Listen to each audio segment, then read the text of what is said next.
Oh my goodness. The rest in peace. Wow. Hello again, everybody, and welcome back to the Super Junior Dudes podcast. That Hello was. again, Oh no, I'm everybody, hearing and myself. What's welcome happening? back. Yeah, so that was session 17. What an ending to that episode. We could talk about that in a second, but first, any initial thoughts, especially from Magnus or Amy, who did not play in that particular episode? I always like the little exploring the outer worlds Mhm. where you know, like going through an elevator and everything and all that, and then the next changing the levels. Like I like how the map was looking to Yeah, get it's an kind of like idea. in that way, it's kind of like a dungeon crawl. I mean, it's hard to Yeah. really do a dungeon crawl in Oh, it Lancer literally was because, like a yeah, because dungeon in crawl. Lancer, it's we're not doing dungeons, we're doing like, Mhm. I don't know, space stations and spaceships. But yeah, that was kind of the idea. And we haven't done something like that in a bit, and it was nice to throw that in for like a covert mission type of episode. But yeah, as I said before the episode played, this is like, after all the craziness of like the past 3 episodes, this was kind of like a filler episode, but like it's not really, because there's a lot of really fucking good RP in it, but also just like setting the tone for like what's coming up next. Like, what do you guys like in your relation to like the Alliance of the Seven Stars is, and what that looks like, and like what your lives are gonna look like moving forward. And then that end bit. Was Mark planned? Was Mark in there? Okay, I might as well talk about this now then. So Mark was entirely improvised on that spot right then and there. I figured the reason I bring it up is because it's like this beautiful kind of magic where Mike even says it in the end, like this is the change for us, like in terms of the tone. Yeah. Of us even just existing in space right now. Like for our goals, this is kind of like it may have been a filler moment, but that kind of added this really like serious somber edge to everything. Yeah. So prior to like that moment, yeah, like I guess like throughout this episode, like at the beginning when you guys are really so eager to like blow this ship up, like as your first mission now that you've joined this alliance, like at the back of my mind, I was like, okay, like the war hasn't started yet, like doing something like that and like being so eager to like be destructive in my mind was like, that's bad. That's not great. Like you're not thinking about what you're actually doing. Like, oh, it's like fun. Like you see it in movies, like, you know, you blow up the whole Death Star, but like what you don't think about is the thousands or hundreds of thousands of people who are just like doing their job on that ship. You know what I mean? I have a job. Yeah. It's like, oh, like I'm like the janitor and I just died because this like, this dude. The families. Yeah. So in that moment, so that theme was in my head. But then as soon as Mikey like got so damaged by that battle and he had like 2 HP left and like Sappy, you like RPing that you were like hobbling out of there, I was like, I was gonna actually, that guy was gonna like be one last obstacle and like, because you had a timer going, right? And like stop you guys and like hold you in a conversation. I was like scared for a moment. Yeah, he was gonna hold you for a couple minutes and like make you more anxious about getting the fuck out of there because he had like 2 minutes left before the bomb went off. But then like your bandage thing, and I was like, oh, what if I like gave you bandages, do a really nice gesture, and then just have him start talking about his wife, his family, and just like, yeah, I don't know. In my mind, like I think like a million thoughts flash before in my mind of like, yeah, like how you guys would feel, how this would affect you, and like you guys thinking about the repercussions of you guys destroying this entire ship. And the thousands of people on it, or whatever the case. I was like, what a great moment to just throw that in. And yeah, that was entirely improvised on the spot. Didn't even give him a name. Sappy gave him the Mark name when he was talking about it. That was just made up. But it's very...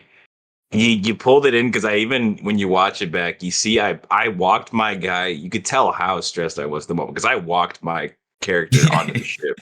Yeah. And then Chris yanked him back. And put him into that conversation, and I was like, "No, I was so close." Yeah. Please. Wow. So it's definitely that was perfect though. Honestly, because like I'm so on that. Like, I love gray morality, and I love like the realism around that because there's so many. It's not like it's like there's a two sides thing, but it's like there's a weight to everything, right? There's like there is, and even the way the episode starts, as you're saying, like we were so gung ho, and it's like obviously we were playing into the bit, but like it kind of plays into the hubris of how the situation ends up.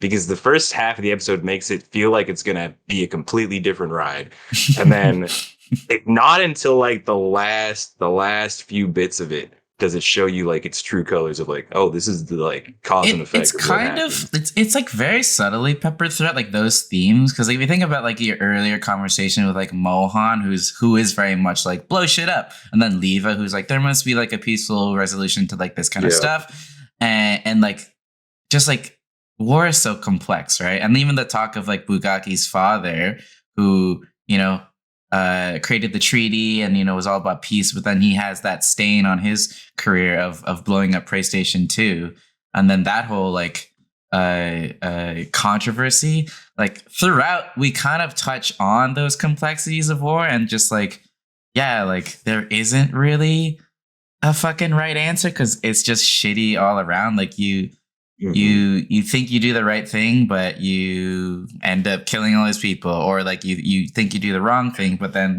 there could be good things that come out of it. Take it from an American. See colonism, not that bad. All right. New Union. Yeah, but there are reasons. New Union flag. Yeah, that last scene just really drove it home. And even when I was editing it, like I said in the chat, like I rewatched that scene 3 times because once I added the music, I was like, damn, it's really cut deep and like really And like moving forward, like obviously we've recorded a bit of episodes after this. Like it does change the trajectory of your characters. Also, like it really affects you guys in a way. Because you guys have just been like, we're fighting against the Union. Let's just blow shit up. Not really thinking about how that really looks at the end of the day. Because I remember we were talking about with Bugaki's arc how he. He starts off like he's kind of following the footsteps of his father. Yeah. And how like at the beginning he was just like chaotic, and this whole thing was like an embodiment of him like, this is like the peak aggressive state of Bugaki, And then he has like this moment after this ship. Yeah. It's also peak like aggressiveness from Mikey Starhand too, because it's after the Condria stuff. It's when he's like the most emotional, the most like very reckless. temperamental. Yeah, and so like the combination of all that to immediately show you guys like the consequences of acting upon that, I thought was like really, really cool to throw in there. And I knew from the moment I like had even though I like survived that whole ordeal in the last scenario with the Phazos and like my family, I knew like as a character is like I had to be brash and stupid, like not even stupid, but I just had to be brash. I had to be like aggressive. I had to be like there's so many scenarios, like you made me roll so many times that if I didn't have like high stats already, I probably would have had a very, very bad time. Yeah. But I'll never forget after this, you made a comment that drove me insane because you mentioned that you had so much other stuff planned for us in that hallway. Actually, you know what? As a fun little part of the Talkback, let me run you through a little tour of where you could have gone. I would have died if I checked out any other room. 1 second. It sounded like that. It literally sounded like every other room you would have died. Let's see here. I was terrified in the moment. It's a wonder how we're still alive after going behind the lines every time. Adding any other variables to that situation would have been would have been chaos. If you guys want to look at the stream, down to 2 HP. If you look at the stream, you can see the map. So this is the hallway. This is you guys. So that first room, I believe, was like where they were walking the droid into was like a droid repair station. So there wasn't too much going on. This down here was like a weapons cache, like an armory type of thing. So you could have found some stuff there and equipped yourself for the super soldier fight ahead of you. Over here was like a cafeteria. It was like a mess hall type thing where at the door there was actually like a superior officer who was like who could have like really bossed you around and would have like really grilled you guys. That would have been a very tense interaction. I like that concept though, because there's like a low value room, you've got a high value, and then a high risk. And you didn't go through any of it. No, I did not go through. You walked right through. What else we have here? Neutral. We knew there was a trap, at least one trap. So outside, because by my logic, I would have taken the last room. I always do that. In this second floor, where you saw Sparkles the shoe shining robot, he's shining shoes of people who come in and out of the dormitory. So this was actually a dormitory, and there were like sleeping people that you could possibly have woken up or whatever the case. However, that RP panned out. And then over here was a security room. So. This is where you would have found out that there is security footage being recorded of Steve Hobbles, and you could have done something about that. We'll see. I mean, nothing happened, so we'll see in future episodes how that plays out. You know, of there being security footage of Steve Hobbles coming in and out, and then the explosion happening. I love the use of cams in this because it kind of makes me feel also like reminiscent of season 1 when we were dealing with our Bloodstone Underground, trying to figure out how to get rid of footage. But yeah, so that was like a security room that you could have seen that there was recordings or like dealt with that in some way. But that is that's a little tour of what could happen. Were there more super soldiers in those rooms, or was there just the one at that one gate? I think that was in the armory room. There was one who was like getting geared up. You would have met one. I figured it would have been tough, but it wasn't like on duty though. The like way he was interrogate. Oh, okay. He wasn't as geared in. Like he wasn't like guarding a specific thing. Like he didn't have a specific goal. He was just like gearing up. Might have been able to talk to him. But you would have like maybe had a chance to like meet him and see what the super soldier looked like and like prepare yourself for the I think it played out even perfectly because he was even more intimidating once I realized things weren't going to go my way. yeah that's a little tour of what you missed. Cool. you plowed right through. Just to backtrack to like the beginning, because I do want to talk about this a little bit. The very first conversation you have with Washi, and you guys talk about the simulacrum.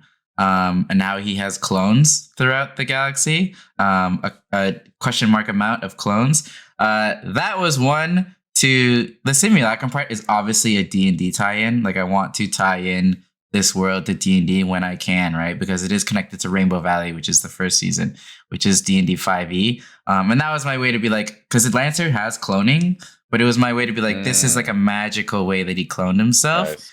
And so that's why I made that simulacrum thing a thing, and then also like that conversation just to like drill that in a little bit more. But yeah, you guys really wanted simulacrums. Imagine. Yeah, imagine. Could have sent them on this mission. Who doesn't want a simulacrum? Who doesn't want a simulacrum? Yeah, if someone told me they were able to clone themselves through magic, I would be like, teach me everything. Yeah. Well, I mean, it took a lot of resources and a lot of years for him to get one. So like over the years, he's got a few. We don't know how many, but it's taken. I mean, Washi's lived a long time. He's hundreds of years old. So who knows what his simulacrums are up to. Also, you guys meet Topher Tonsil. Shout out to D-Friend for the art. I don't know if anyone realized until the art showed up, but that's me. Based on Chris. That's hilarious. It looks like me. Exactly like think about the name Topher as in Chris Topher, and then Tonsil, tongue. You're not even doing a voice.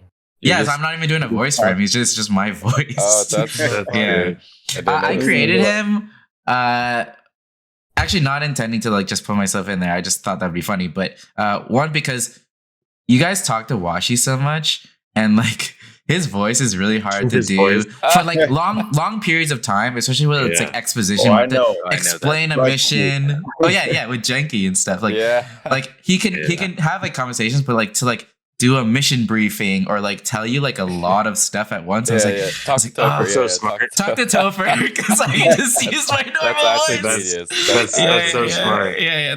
He's literally works so well, even just with everything, because Washi feels like someone who wouldn't even want to waste his time to like talk necessarily like that. Yeah.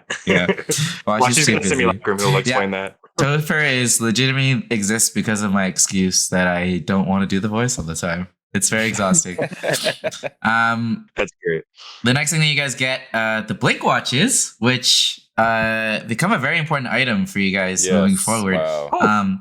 I find that Lancer, it's very hard to come by loot. It's not like D&D where you can find magic items and like items are very like there's an abundance of magic items in that world. You just get things as you upgrade and level up. Exactly. Yeah, and like there are like exotic items that you can add, but like it's kind of hard. So it's like we're collecting items like we're in Metroid. Yeah, so like the invisibility belt in one of the early episodes and the blink watches were just things I made up that I thought could be cool and add some like complexity to the missions that you do and like give you more options to tackle missions in certain ways. And especially because like what's tough about Lancer is like Lancer's built to be like a combat-y game where you're like doing mech fights and stuff. So like when you have stealth missions, it's like you can't really stealth in your mechs because you're this giant robot walking around. So it's like, how do I get around that so like these guys can still do stealth missions, but still feel safe and be able to bring in their mechs without like issue? And so in my mind, I was like, oh, like a way to like teleport them in. And that's where the idea of like the blink watches came, where you put the chip on the thing and you kind of metabots blink watch your mech in to use. That was the idea behind it originally, and then you can obviously use it for much of creative things, which is also the intention. And you guys use it in very cool ways. Obviously the super soldier, Chekhov's blink watch. I think Magnus in the chat. I feel like you were like, it's gotta be used when he talks about like when you teleport yourself and have it on. It's like an infinite loop. I knew in my mind someone was gonna do it someday, but I didn't know it'd be the same episode. So quick. You guys are just so quick thinking. As soon as you said you had 2 HP left, I was like, okay, you have to use this because you have no choice. I was like, I could take another swing at them. That's what I mean. Like the only other scenario, like my basic stuff was like, other than the RP stuff Mikey's been doing, I'm not like a certified killer on the streets. Like I'm more of a mech boy for sure. Yeah, he wants. But he acts tough and he does do. He can beat up a hoodlum. But a super soldier is definitely cutting above his weight. But I feel like even just the fact that I tried karate chopping him, it still kind of feels like I didn't know if it was gonna work. Even the improvised attack feels like a fun attack to fail. Chop would do nothing. He just like fix himself. I mean, I don't know if you guys caught it because you don't really talk about it, but that is also kind of a hint at, I mean, it was the first time seeing a super soldier like that, kind of a hint at the experiments that they've been doing, right? He kind of healed a little bit, not to Timothy's extent, but he healed. And so just to show you, like, things are kind of moving in, like, the technology sci-fi department of New Union shit. Even the ship that you're on is, like, Futamaka Sim was saying, is one of the new military ships. So things are moving, and that was just like a tease of like what they're like building towards in this war, and it was terrifying. It is. It's funny because I was so stressed out in the fight that I did not pay attention to the regenerating part that much. I was so focused on like, what the fuck am I gonna do on my turn? Yep, they have regenerative properties. But yeah, back to like some of the early stuff that I really loved. The Zizlagek thing that Bugaki had, the moment where they both start crying and confiding each other. That was also completely improv.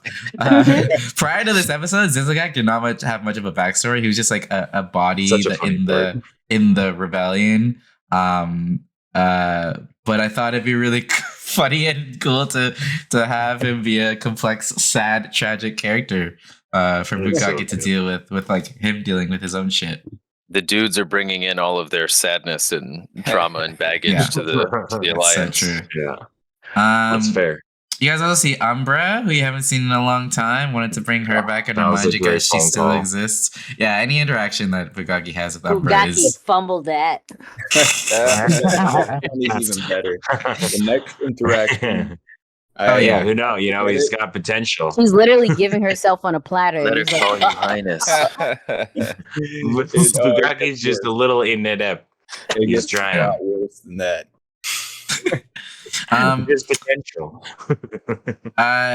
So she gets you guys to turn on the news, and I think the news part is super interesting because we see that interview with self-deprecating Joe where he actually quotes Bugaki, because I'm pretty sure you say to him like, "I will destroy you" as like a threat to him or something, using actual Bugaki quotes. And like just like framing Bugaki as this terrorist and like being like this testimonial for the new union, I thought was a funny idea to add in. And also for me, it was inspired by, and if anyone here has played Chrono Trigger, you might know this. In the very beginning, when you're at that fair and you're with Marley or Marl, and everything that you do, you don't realize it when you're playing. When you have that trial later in the game, they bring up those moments. So like when she's going to look at something, and if you move away or try to move away, she's like, "Hold on a minute." And then like in the trial, it's like you tried pulling her away from like a thing, like violently or whatever they say. And like that's some cool inspiration, man. Yeah. So like in that way, I was like, every little thing that you dudes do, like I was like, should ripple out. And so I was like, you guys like fucking fucked this guy up.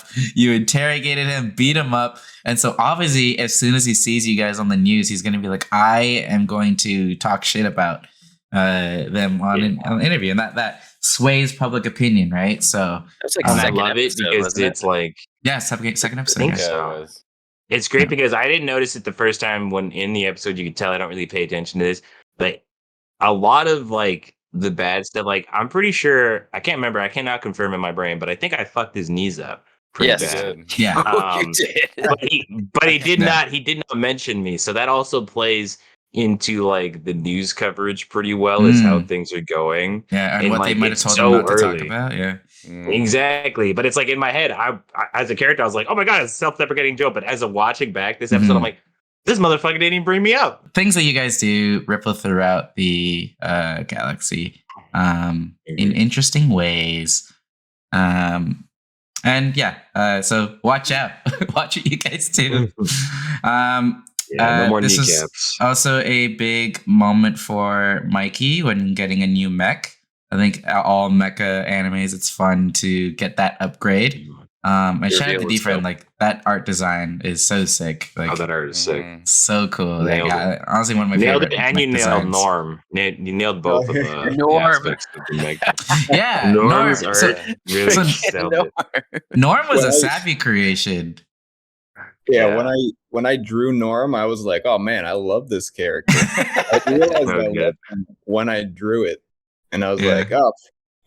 Yeah. It was a hilarious interaction. Yeah, Sappy, I don't even want to talk about your inspo for him, but like you came to me with like, because your mech had the AI added, so I was like, oh, you have an AI now. What do you want that to look like? And then I just felt it was kind of cool because everybody else was kind of doing like, there's some AI stuff going on. Like we're getting more into like more of the whole conversational side of like technology, and like I didn't want to push too far into it. That's why I think it's pretty cool that you flavored it super old school and like the floppy disk and all that stuff that kind of goes on with the AI. But it's so dope because I really love two movies. I love Hitchhiker's Guide to the Galaxy. I was just talking to Alex about this, that I think it's one of my favorite sci-fis.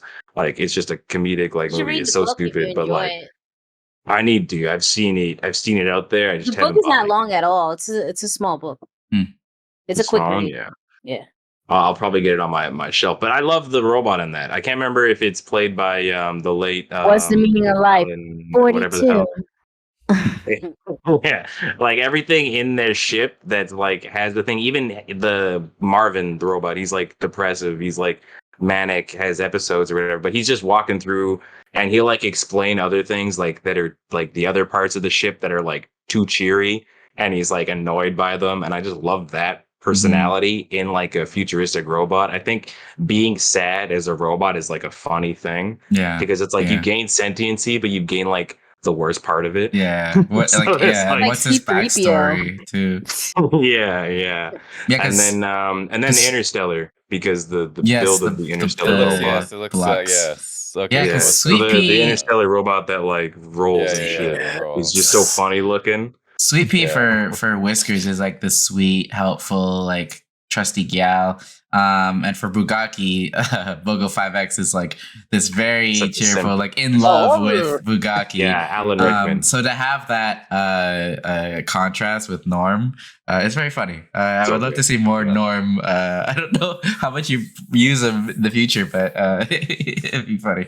It's really good. I feel like even just like the aspect of how Mikey is, I feel like I'll probably use him haphazardly, and that will add to the annoyance between our interactions. Yeah. Very fun character. So that's all the credit to Savvy for that.